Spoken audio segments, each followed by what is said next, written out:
Express the following expression in the form of a plus ib. So numerator ಮತ್ತು denominator ಇದೆ, ಸ್ವಲ್ಪ complicated ಕಾಣ್ತಾ ಇದೆ. ಹಾಗಾಗಿ ನಾನು ಸಪ್ರೇಟಾಗಿ ಈ ನ್ಯೂಮರೇಟರ್ನ ಸಪ್ರೇಟಾಗಿ ಡಿನಾಮಿನೇಟರ್ನ ಸಪ್ರೇಟಾಗಿ ಹ್ಯಾಂಡಲ್ ಮಾಡಿಕೊಂಡು ಕೊನೆಯದಾಗಿ ಉತ್ತರ ಕಂಡುಹಿಡಿತೀನಿ ಅಂತ ಹೇಳ್ತು ಅಂದರೆ ನೋಡಿ ನೋಡಿಸ್ತೀನಿ. ಸೊ ಮೊದಲನೇ ಭಾಗ ನ್ಯೂಮರೇಟರ್, ಸರಿನಾ? ಆ ಎಕ್ಸ್ಪ್ರೆಷನ್ ಬರ್ಕೊಂಡು ಸಾಲ್ವ್ ಮಾಡ್ತೀನಿ ಸಪ್ರೇಟಾಗಿ.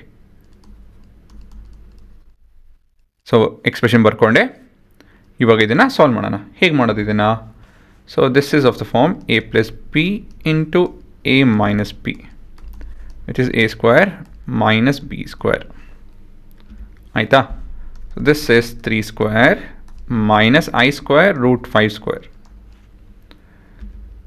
ಸೊ ಇವಾಗ so this is 9 I square ಅಂತ ಹೇಳಿದ್ರೆ 1 ಬರುತ್ತೆ, -1 ಬರುತ್ತೆ, minus of minus is plus 5 which is 14.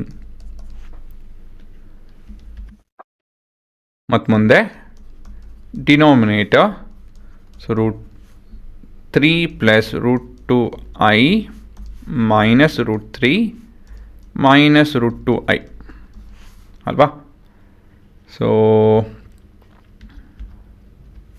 ಹಾಂ, ಇಲ್ಲಿ ನಾವು ಡಿಸ್ಟ್ರಿಬ್ಯೂಟಿವ್ ಪ್ರಾಪರ್ಟಿ ಉಪಯೋಗಿಸ್ಬೇಕಾಗುತ್ತೆ. So minus root 3 plus root 2i. So ಇಲ್ಲೇನಾಗುತ್ತೆ, ಇಲ್ಲಿ root of 3 plus and minus ಇದೆರಡು ಕಟ್ ಆಗುತ್ತೆ. So this is 2 root 2i. ಇವೆರಡು ಲೈಕ್ ಟರ್ಮ್ಸ್ ಅಲ್ವಾ? ಸೊ ಇವೆರಡು ನಾವು ಆ್ಯಡ್ ಮಾಡ್ಬೋದು. ಸೊ ಇವಾಗ ನಮ್ಮ ಹತ್ರ ಕೊನೆಯದಾಗಿ solution numerator by denominator which is 14 divide by 2 root of i. So ಇದನ್ನು ಸ್ವಲ್ಪ ಸಿಂಪ್ಲಿಫೈ ಮಾಡ್ಬೋದು. So 1 7 by root 2i. Of course ಇದನ್ನು ನಾವು ಇದೇ ರೀತಿಯಲ್ಲಿ ಹಿಡಿಯೋದಕ್ಕಾಗಲ್ಲ. ಸೊ ಇಲ್ಲಿ multiply and divide by root 2i by root 2i. So ಇದೇನಾಗುತ್ತೆ, ಇದು 7 root 2i divide by 2 into -1 ಅಲ್ವಾ? Root 2 into root 2 is 2, i into i is -i. So ಕೊನೆಯದಾಗಿ ನಮ್ಮ ಉತ್ತರ -7 root 2i divide by 2. So ಇದೇ ನಿಮ್ಮ ಉತ್ತರ.